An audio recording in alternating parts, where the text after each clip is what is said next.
Do we call you After Sound? Is that the best thing we should call you? After Sound? Yeah, After Sound works. We're already recording, so it's all good. Yes, you can just call me After Sound. So Sweet. Love it. Love it. all right. Cool. What I'm just gonna keep this in at this point. What's going on, everybody? Hope you all are having an amazing day. I am honored to be joined again by Nifty Arcade. And if you missed it, I want to point you to a previous video that I had spoken with a couple different folks. Tyler was on the last chat. But Nifty Arcade, if you've missed the last couple of town halls, they got some really cool updates. And I'm here with Jared and Talmage to talk about what those updates are. So let me give you guys a quick minute to introduce each of yourselves. And then I think Talmage wanted to go into what we have, or what you guys have planned, or at least where the evolution of Nifty Arcade has been over the last couple of months. Yeah. So Jared, you want to go first? Yeah. Oh, yeah. What's up? My name's Jared Rhodes. I run product here at Nifty Arcade. Well, we kind of done different things, but I first started in R&D with Talmage, which was really just it was sort of product. It was really just understanding the space and everything. And as Talmage kind of tells the story of how we got started, it'll be a little bit more apparent. But we were tasked early on, Talmage and I, to kind of understand what is Web3 gaming. And we've done a ton of research, thousands of hours of research on markets and economy and et cetera.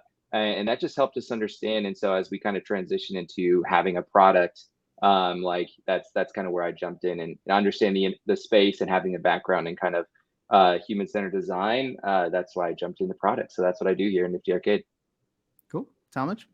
Yeah, and as Jared mentioned, Jared recruited me to Nifty at the very early stages. But I worked, as on the research and development team, research and economic analyst, looking at the microeconomies of these games and just making reports with Jared and kind of just educating the community and our company on everything Web3 gaming. Really jumped into the space, learned a ton about it. Now I'm working as the marketing lead at Nifty Arcade. I'm helping with marketing and partnerships. So just helping people, gain awareness about our software and get on our wait list and just learn everything there is to know about our platform. So super excited to be here today and tell you a little bit about it, kind of walk you through it. And yes, tell you about the evolution of Nifty Arcade. I kind of want to jump into that right away, if that's okay. Just kind of tell you Please. The story and where we've been, so you kind of know why this is such an amazing accomplishment of us finishing this software and getting it ready for the public. We're really excited to talk to you about it. Yeah, so please go ahead. Originally, Nifty Arcade started just kind of as a lot of other people were jumping into Web3 gaming at scale as a guild, trying to recruit a lot of players around the world to come in and play these Web3 games and earn a profit for themselves. We had kind of an interesting model where we would actually go and find investors, people who wanted to purchase NFT assets but didn't necessarily know what to do with them. And we would kind of recommend what they could buy, and they would come in and purchase those NFT assets. Started out in the game Axie Infinity. And then we would then take those Axie teams and those accounts that were created, and we would delegate them to our scholars. And we would make a profit off of the management service that we provided, bridging between the investors and the scholars. And that was working well. We enjoyed it. It was the hype of Web3 gaming, last year, a lot of cool things coming out. Axie was huge. We jumped into Splinterlands as soon as we could because we knew how much potential Splinterlands had and the amazing team there. We were able to make a partnership with them very early on. As we were doing these things, management is a big problem a lot of guilds run into, right? Because it takes a lot of overhead, it takes a lot of time. So we hired some developers to come in and create a software for us so that we could actually do that in-house. We could manage earnings. We could have better asset visibility. We could track player performance over time. We could pay scholars and investors easier through that platform, and it worked well. So we started telling other guilds about it, telling games about it, jumping into games, trying to jump into a bunch of new games. That's kind of where Jared and I fell in research and development, trying to find new games that we wanted to jump into that our model worked well for, to kind of find that need. And as we talked to a lot of games and talked about our software, we really noticed the need for tools like this in the space, but not necessarily just on the guild side, just in general for people to more easily be able to get involved. There are so many barriers in Web3, as anyone who's ever tried to jump in or is currently in, you knew there was kind of that fence you had to jump over, right? Before you could get into Web3. There's that huge barrier to entry for both people that have capital and want to deploy that into the Web3 ecosystem, as well as gamers. I think it's even harder for gamers and people that want to just jump in.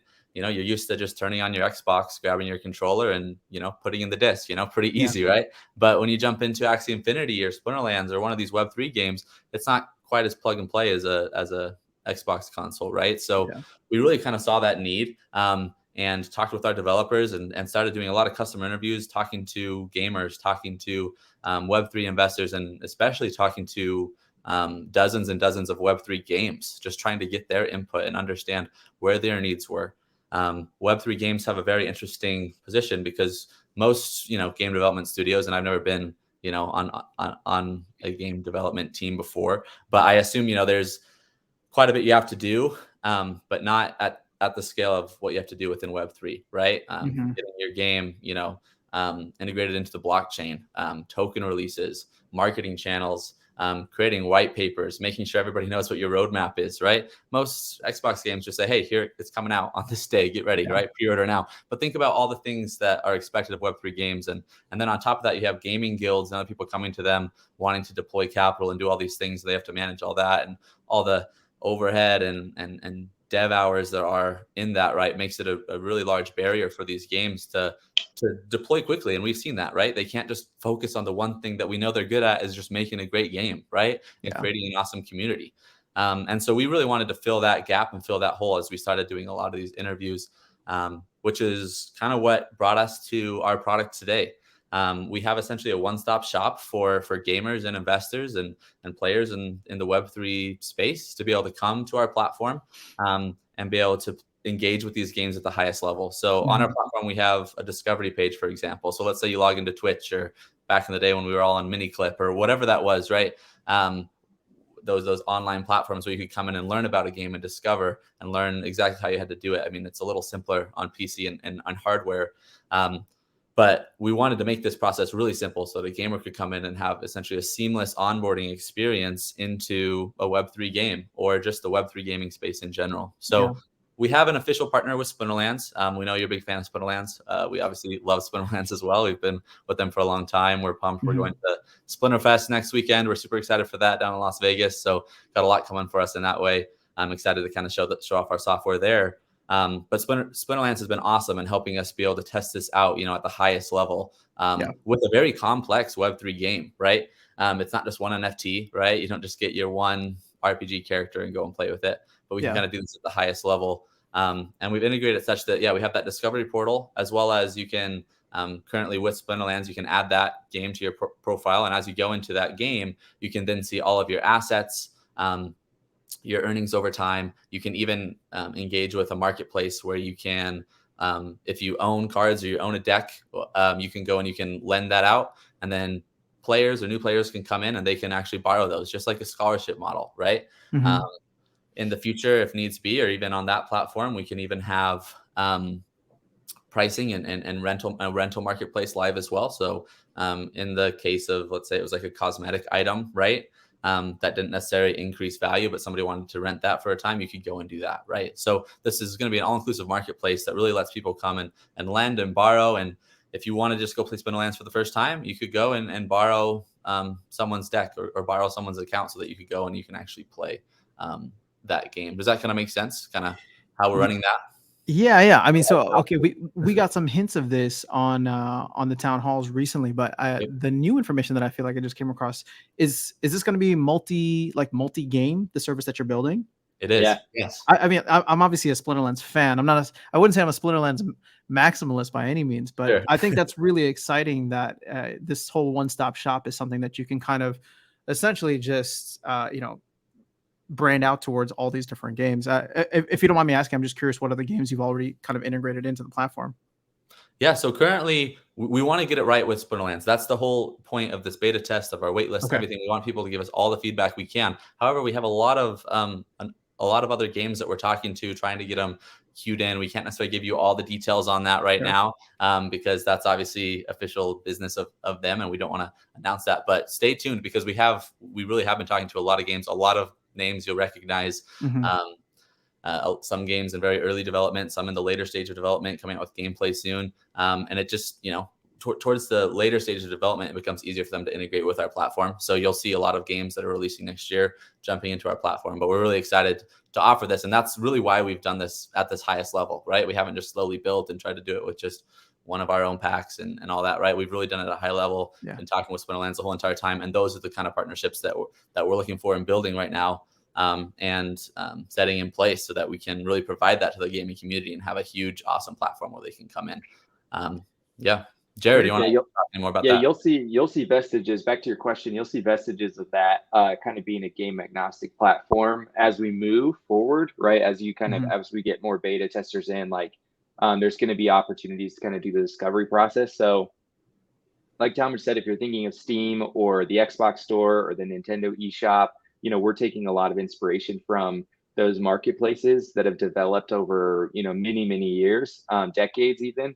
And have like from the user interface standpoint and the problems that they solve. And so you'll see some of that in our platform as we've kind of tested with users. There's an opportunity to discover games, which is a huge piece of these platforms, which is an opportunity kind of to say, hey, in one place I can learn about a game, I can get compelled by their marketing content, but then I also have a call to action, right? There's something for me to do.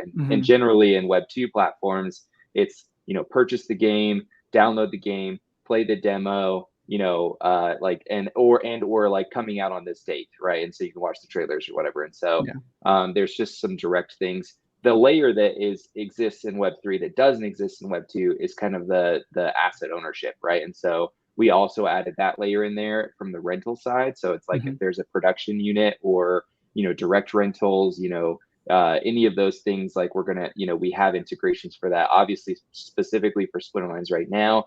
But in the future, it's going to be similar. So games like, games like RumbleCon League, Monkey League, or RumbleCon League, Monkey League, like Axie Infinity, etc. Like there's lots of games out there like that where they're going to require some sort of like,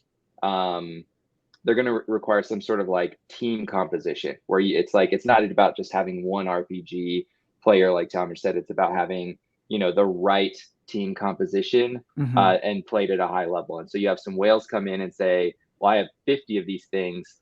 Like I'm obviously not going to have 50 on my team and play every day. They're going to, they could play with maybe 3 or 4 as a team that they want to play because they love the game, but then they want to get the rest of them out into the community. And so they can kind of strategically build teams that are competitive at certain levels, rent them for a yield split or a flat rate, and et cetera. And so, while we haven't worked with them specifically, these communities, we're working with teams like that, right? Like Talmadge said, and so hopefully you'll see some of those things come into existence as we go, and also land functionality, not to mention tower defense and Genesis League Soccer and all these other really cool things that Splinterlands is doing, and we're already kind of working with them to integrate into the platform as well. So it's gonna be really cool.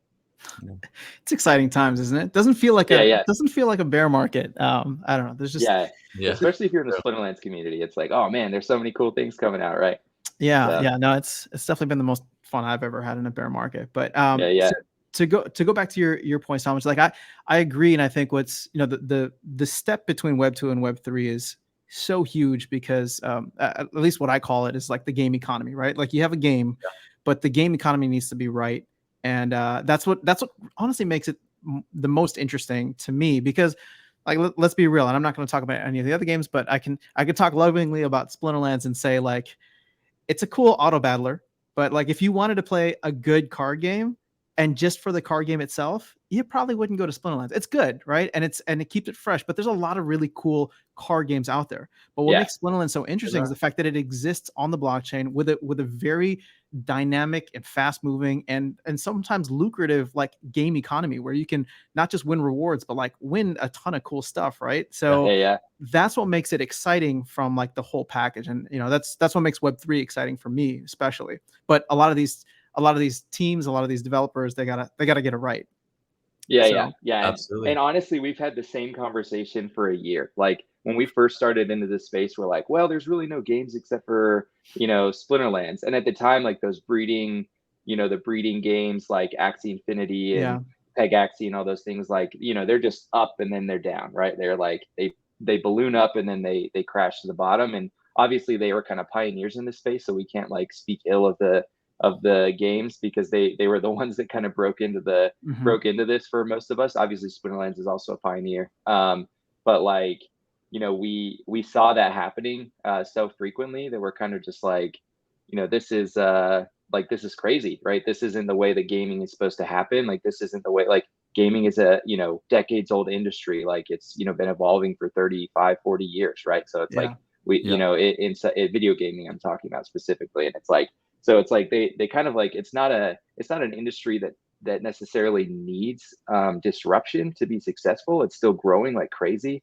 But the really cool thing is that asset ownership side and finding things like Splinterlands. And so anyways, the conversation we were having at the beginning is like, hey, Splinterlands is really kind of the only thing, right? Like everything else is kind of experimental. Splinterlands has deflationary assets. Their economy is kind of stable. They have a, algorithmic based stable coin. Like they have all these things that are kind of like coming into fruition, and it's been tested over time. And so, and then even like a year later, we're still having the same conversations, right? Like a lot of these games that are coming out have awesome white papers. They look like they're going to be really cool. But at the end of the day, it's like, we haven't seen, it's not playable. Like it's kind of just a hypothesis right now. And so, so we're still kind of like dead set on Splinterlands, and we're really, really excited for what's going to be happening in the next year and a half to 2 years in this space. And of course, like what it's going to look like in 5 years from now. So that's kind of what we're thinking of. We're thinking 5 years into the future, what needs to be built today to make that happen.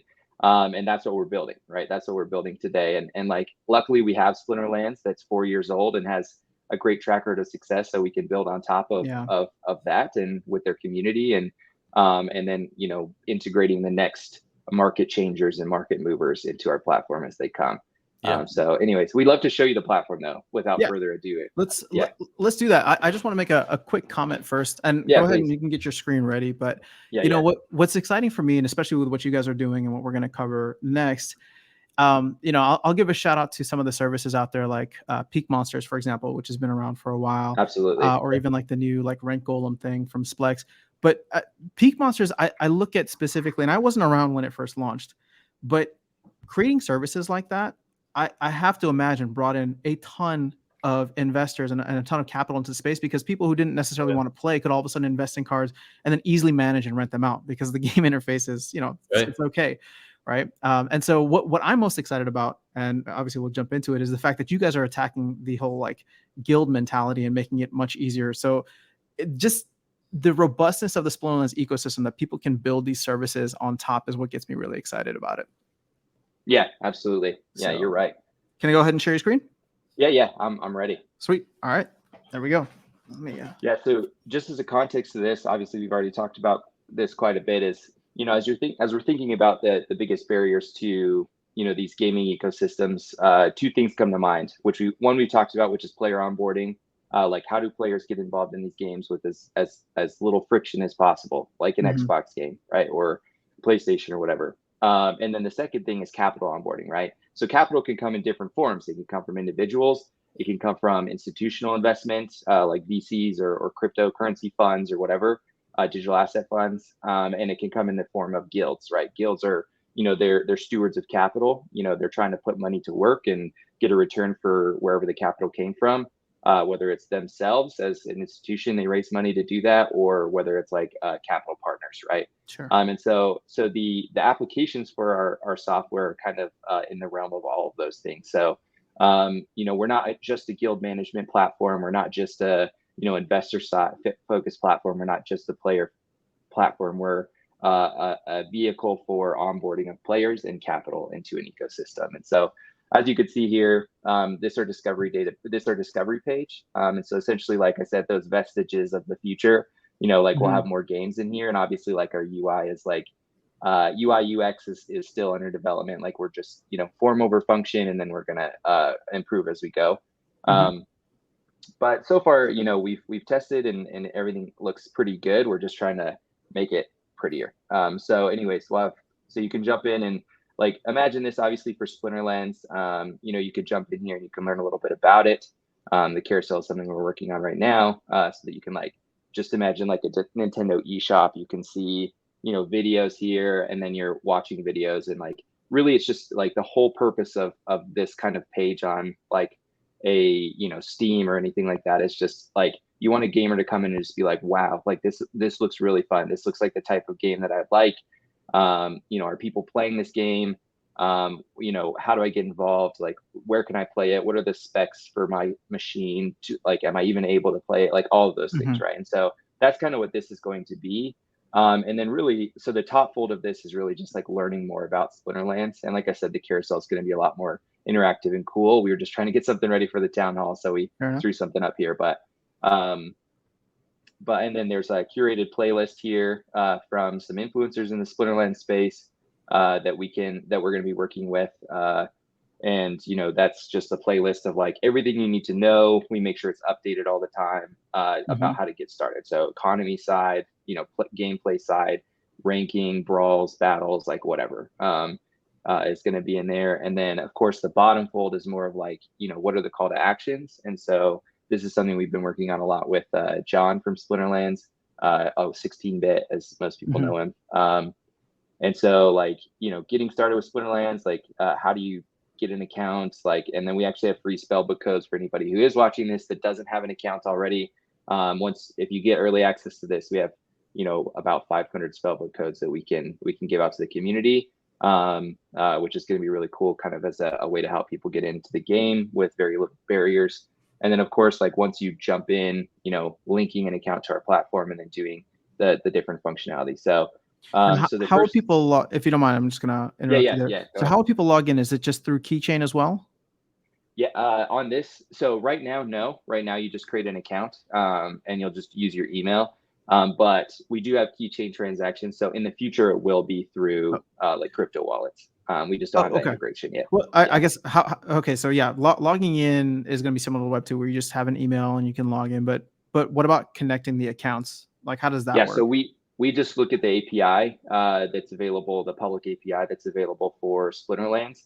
And then we can see everything in your account. And then when you decide to list a set or approve like a transaction, it goes to the keychain for you to approve. Got it. Cool. So you'll approve different transactions, and we don't have that we have that process in place. It's currently under testing. So as far as exactly like which steps come when, we're just making sure that it's really intuitive and it's not too hard to understand. So we're actually testing that like as we speak.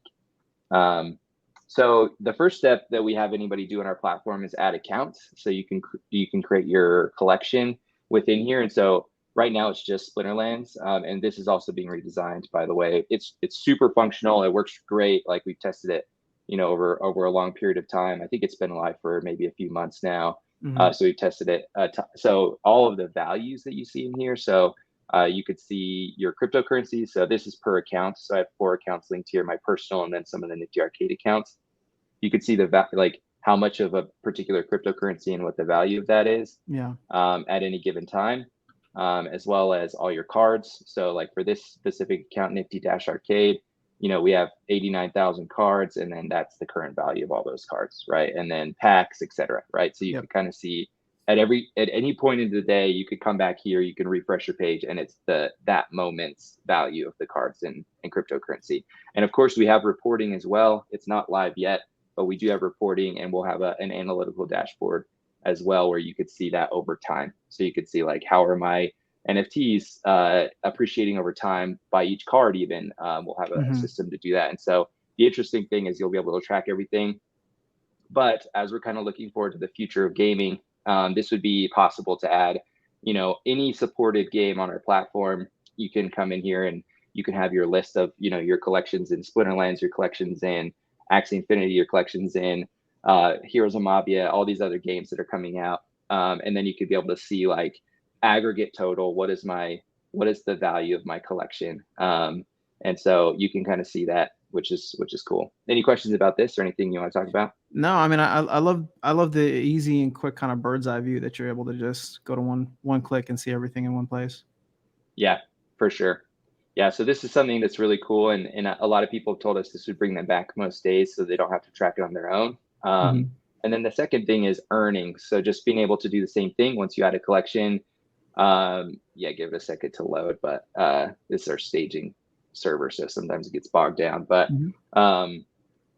is earnings, because I know as we've talked to dozens of players and dozens of influencers and dozens of guilds, like a lot of them are like, hey, like, yeah, I love playing the game and this is really cool, but like I don't have a convenient way of tracking my earnings. So what typically happens is I just don't, right? Like I either don't, or I kind of like have a kind of a sense of, did I earn enough today or this season or whatever, like, that is making it worth it, or they're monetizing a different way, through like, making videos or whatever. So this just gives you a really easy way to track. And of course, we're going to have a downloadable CSV report that you can also create for over time. So if you have like an accounting system that you use, etc., for if you're like an institution, like institutional capital or guild, like you can integrate it really easily. You just, create the CSV and import it that way. And we already have that live. That was actually on our management platform that we created originally, that we're going to squish together with kind of our player facing platform.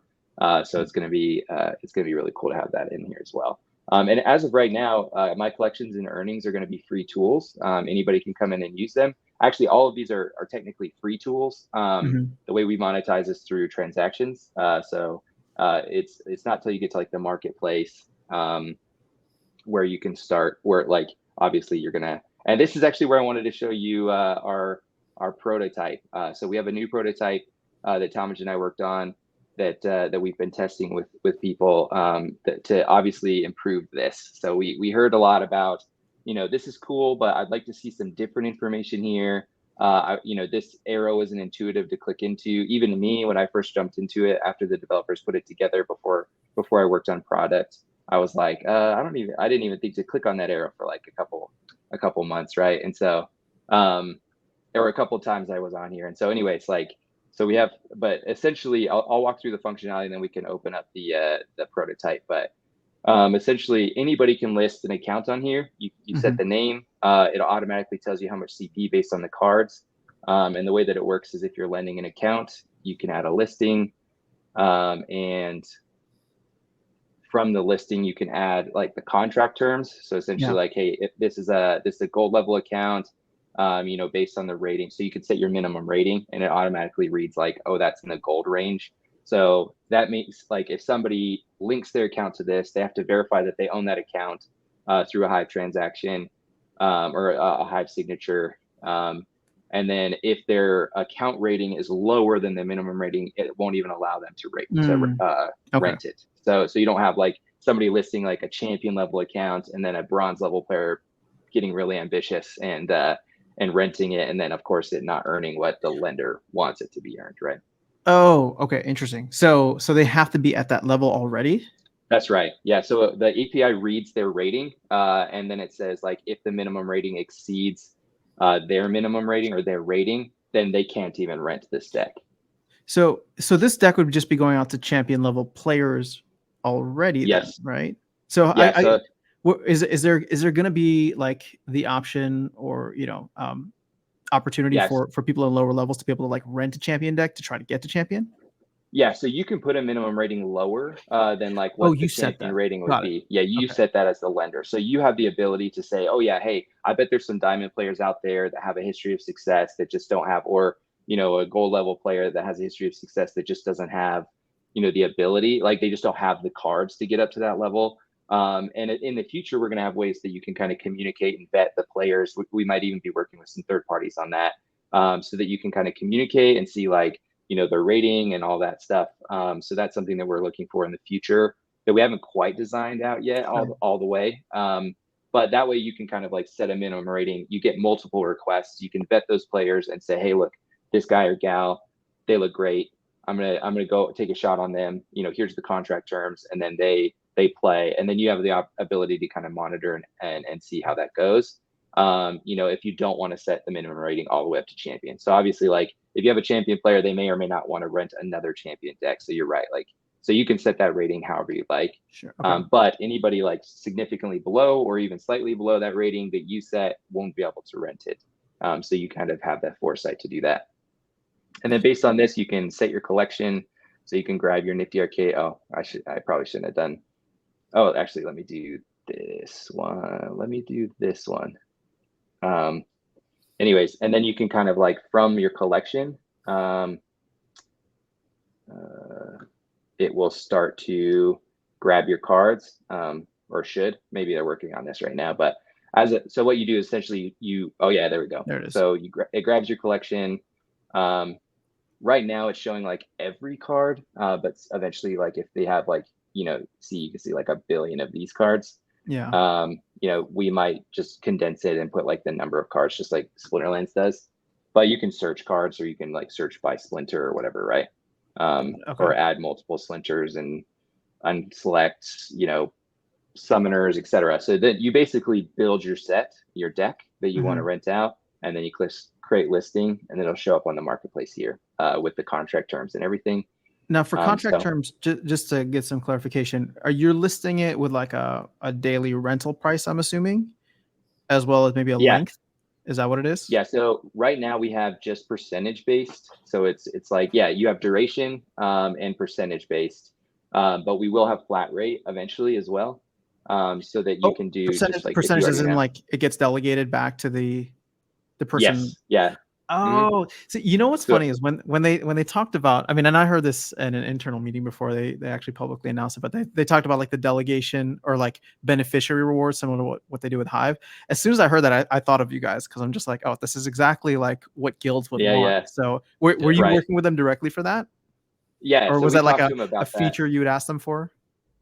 Well, no, we talked to them about it a while ago, but I think that we talked to Aggroed about beneficiary rewards on Hive and how they do it.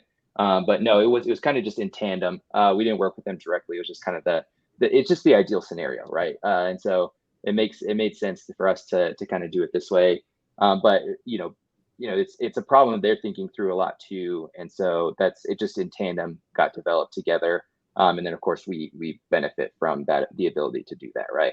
The SPS side of things, that was something that we request as a feature that they just rolled out on Tuesday, which is basically it can auto delegate staked rewards based on a contract term. So it's like, so that's something that we're working on. But let me show you this prototype that we worked on. So it's in a platform that's kind of it's our like Miro board, and so you can see it. But this is the first time anybody's seen this. So obviously, like, the biggest problem we wanted to address with our current iteration is that we like, there's not an easy way for players to isolate value and then act on that value quickly.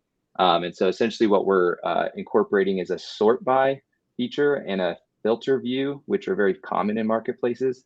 And then of course some learning material. So how does the borrowing work? How to set up contracts, like all that stuff.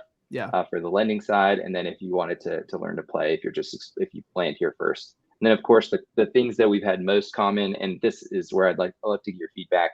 The things that we've had most common requested on the cards is CP, how much CP is in the deck, the minimum league that that the person placed it in. So essentially, like, if you put the minimum rating at 1200, what league does that place this deck in? As a play, like a minimum league of play. And then of course, if you go to diamond or champion or whatever, that's great.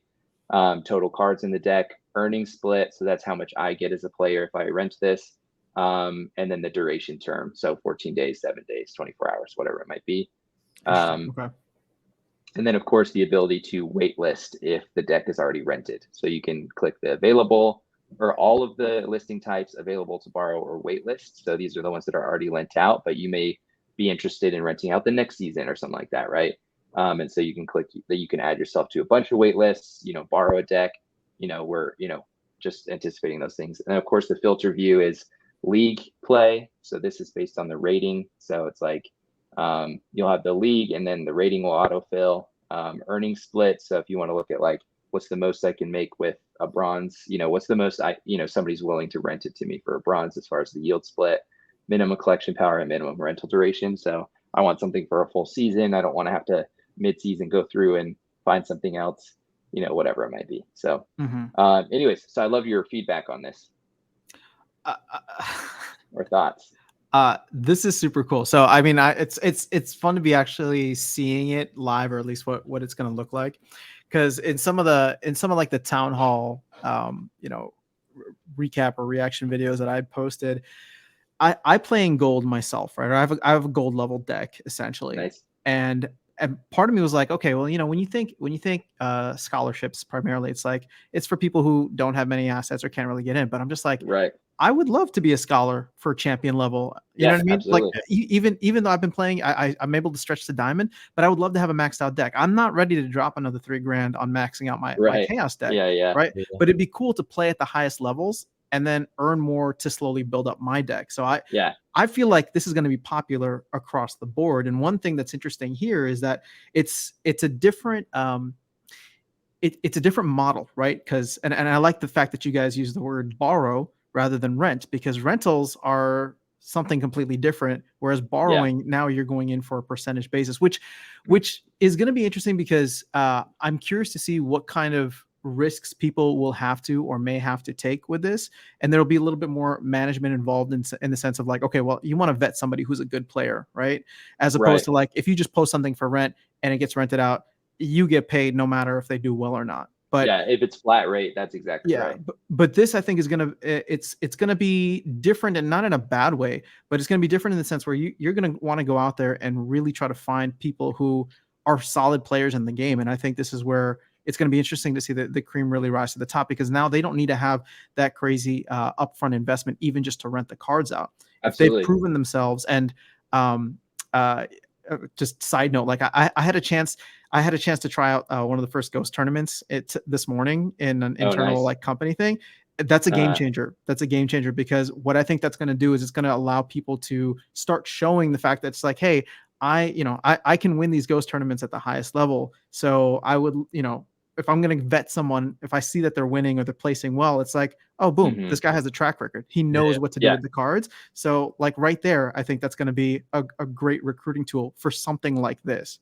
Yeah. Right. Yeah. And we're like trying to be super intentional about how we approach this, because there are risks involved when you're working in this way. And like, what we kind of see for the future of guilds is, relationship management organizations, where it's basically like esports, like it is today, where you're developing players and you're helping them become the best, and you're helping them have what they need to be the best and the best, right? That's kind of the idea.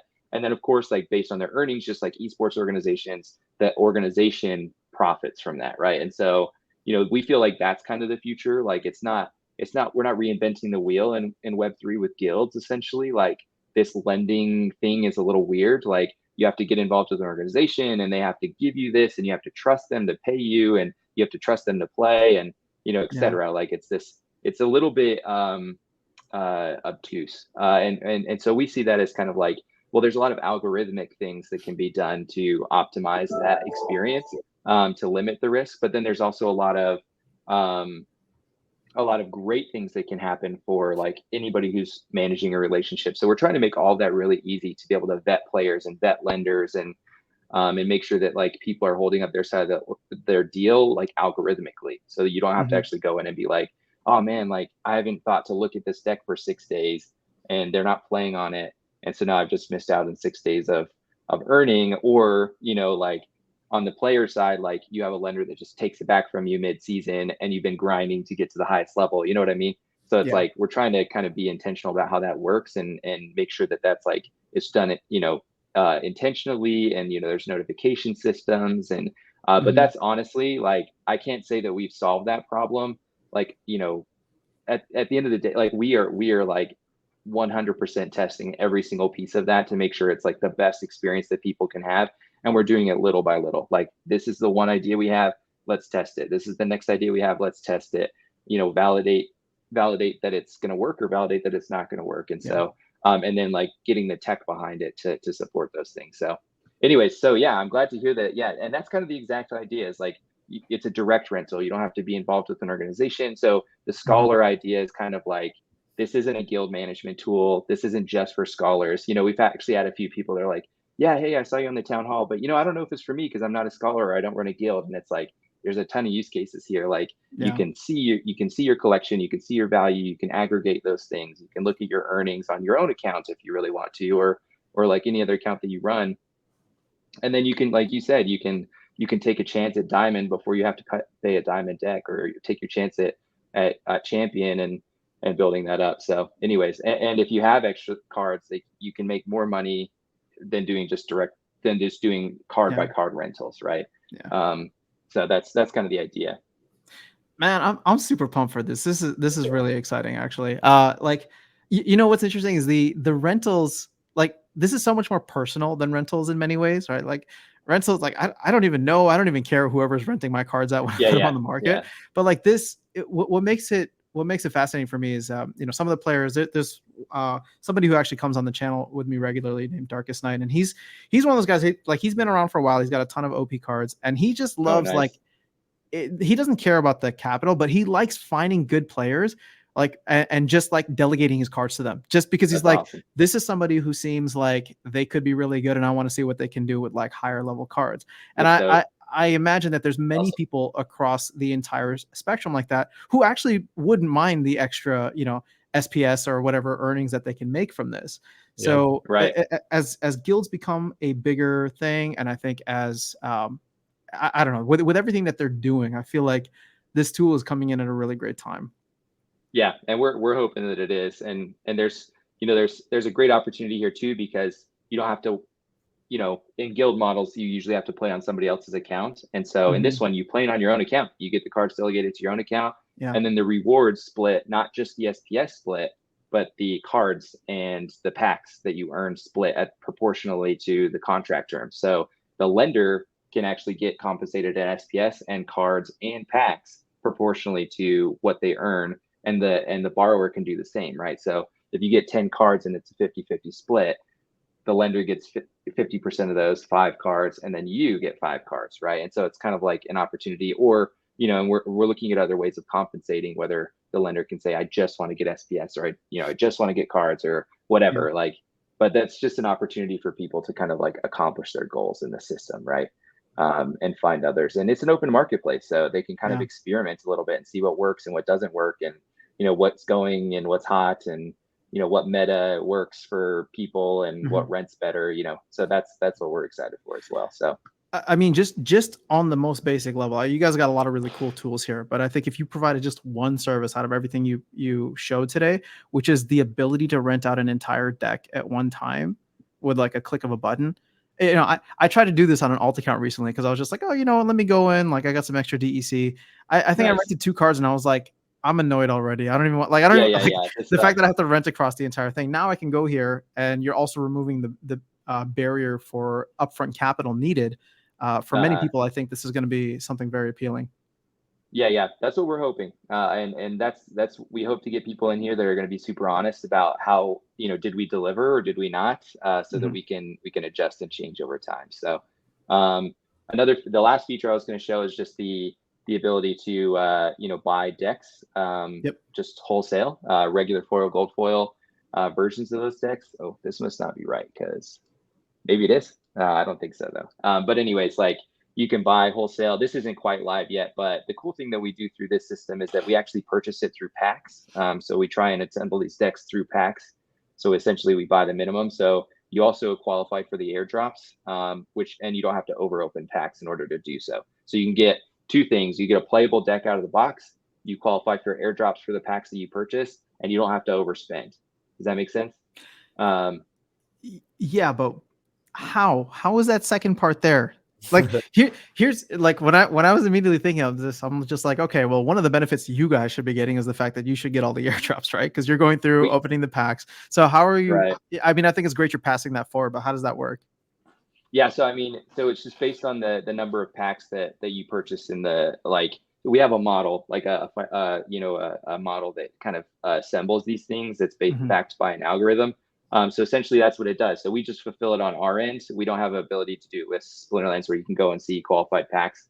We just keep it like, we have, eventually, hopefully you'll have like a profile and you can see those things on there, but we just keep it internally. And then we just kind of do like proportionally, like, we'll send the cards to your account based on the number of packs that you opened, or quote unquote was opened for you when you purchase these packs. Does that make sense? Or these decks, I'm sorry.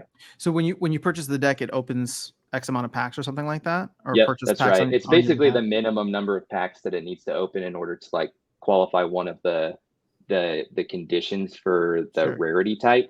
So there's generally like a choke point of how many rarity, like how many of each rarity you're going to get statistically at a different level. And so It's like if your choke point's epic, it's like it opens up exactly the number of packs to get predictably that number of epics, and then you just supplement the rest from the open market. So it's providing liquidity to the packs every time somebody purchases, to the pack sale that's happening on Splinterlands, which is good for all of us as those sell out.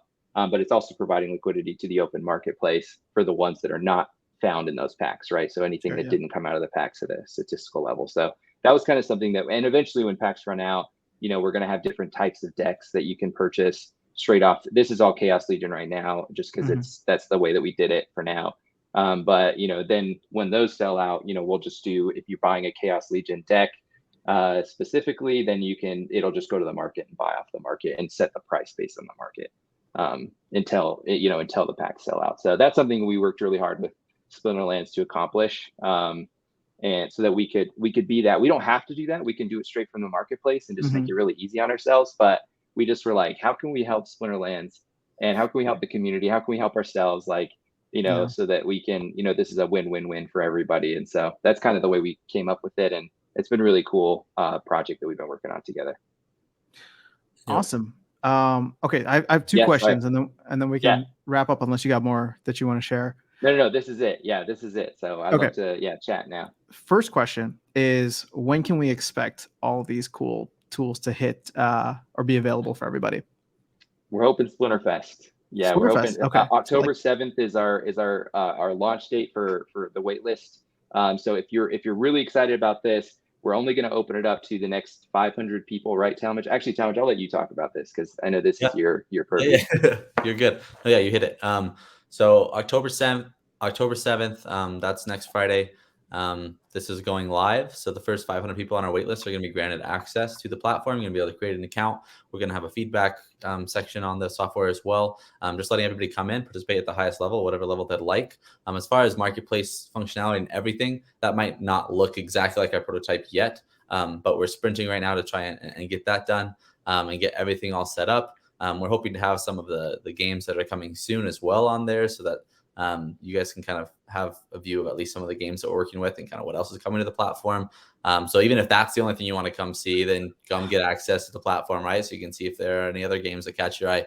But yeah, Splinterlands will be fully functional on there. You'll be able to come in, link your account. Everything will be functional there. So essentially, most of the stuff you saw today will be functional. Again, it'll be in its beta format, right? And we're expecting to get tons of feedback. That's why we're giving everybody access to do this, because we just want feedback, and we want you to be able to go list and borrow cards and everything. So, or borrow decks and have a good time. So, again, on October 7th. Yeah, as of right now, we have our waitlist is filling up pretty fast, honestly. So like anybody listening to this, like go get on our waitlist ASAP. Also, you have a chance to win. We're doing like giveaways until launch day. So you add yourself to the waitlist. Follow us on Twitter. You can win some. We have Rift Watcher packs that we're giving away, Chaos Legion packs, like all kinds of stuff. So, and maybe something I'll say exclusively for you, After Sound, is, I know you talked about wanting to play with the champion deck. One of the giveaways we're doing is actually giving someone access on our platform early to go and use the champion deck for a week. Yeah, so if that's someone, if that's something you're interested in, or any of your viewers are interested in, go get on the wait list, because you're automatically. And it's not just it is a champion deck, but it's a gold foil version of it. So it's a maxed out Chaos Legion gold foil champion deck. Wow.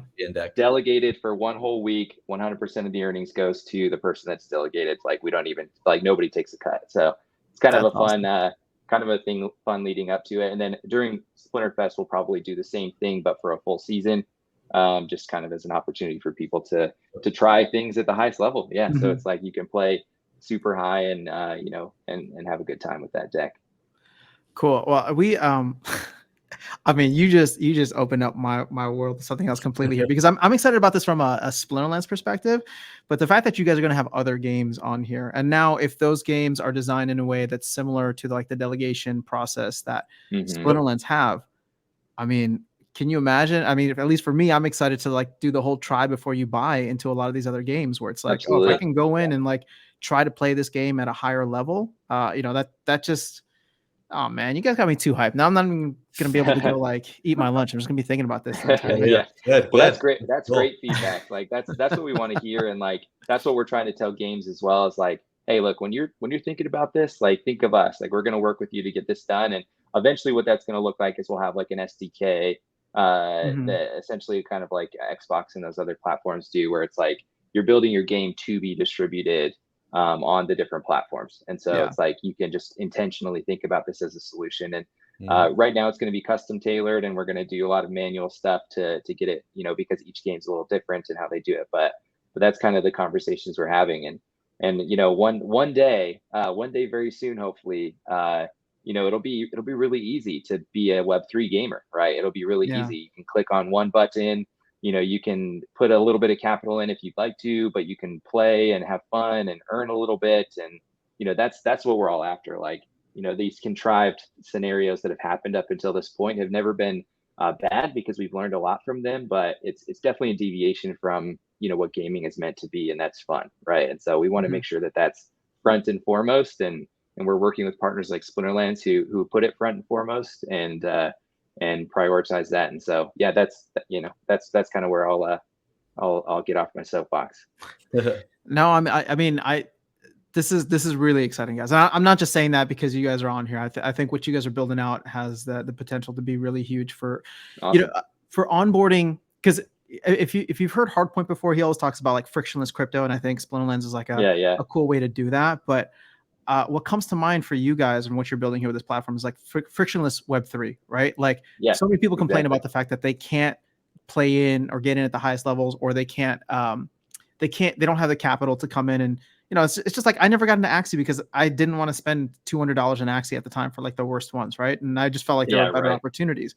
But if I could have just tried Axie, I probably would have done that, and maybe I would have Oh, fallen in love with the absolutely. game and bought Me too. them anyway, right? It's actually a Uh, pretty fun game. Like yeah, it's I would same scenario, exactly the same scenario. I empathize with that.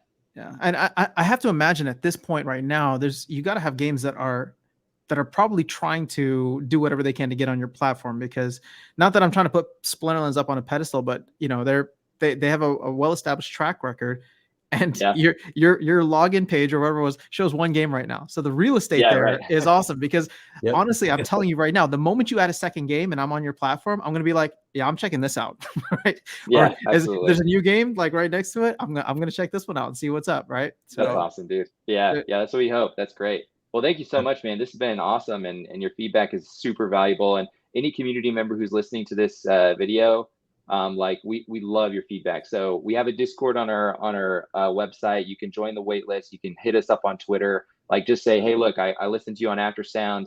I'd love to give you some feedback about the platform. 100%. We'll be on a call like ASAP, because I'm trying to like literally talk to everybody and their mom and their cool. dog about this. And so, yeah, please hit us up if you have some thoughts or feelings, or you have a specific application you want to run by us that you think would be helpful in our platform. Like, yeah, anything. We're open to it all. And so you said Twitter, Discord are probably the best places to reach you guys. Yep. Yeah. So Yeah. okay, Twitter and yeah, I'll make just sure to post the links. If you could send me the Discord link as well, I'll put that cool. into the Yeah, I'll do description that. below so people can have Absolutely. direct access. Yeah. Okay. But otherwise, guys, I really appreciate the time, man. This is exciting. I was not expecting a Splinterfest release date, but maybe I'm just so jaded because of all the delays with Splinterlands themselves. So Yeah. it's Yeah. Well, exciting that we're gonna get I this sooner mean, rather than later. this is where we're at. Like we're crossing our fingers that that's the case, and our devs are like freaking superhuman. So like they can throw stuff together and get it out there. And so for sure our wait list, like we're gonna have people in there and stuff, Mhm. and it'll just get better over time. How do But you yeah, join the wait list again? Is it just on Twitter or through yeah, Twitter? on our website, Twitter, there's a bunch of links. I think there's a pin post, and then All on our right. Discord as I'm gonna well. have to So immediately do that as soon as we hop off here. So Good. yeah. I'll do Hey, we'll get you in, man. Yeah, you don't have to worry appreciate about it. that. We'll get you in. it.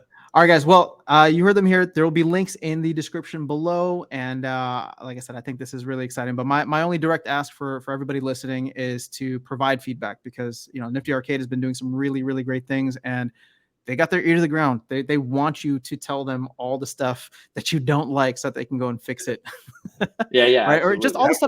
all the stuff that you guys want. Right. Like I think this is the Yeah, opportunity. They're building a tool that I think could really be valuable for the entire community. So make sure you go check it out and follow them on Twitter, Discord, all that fun stuff. But guys, thank you so much for taking the time. This was awesome.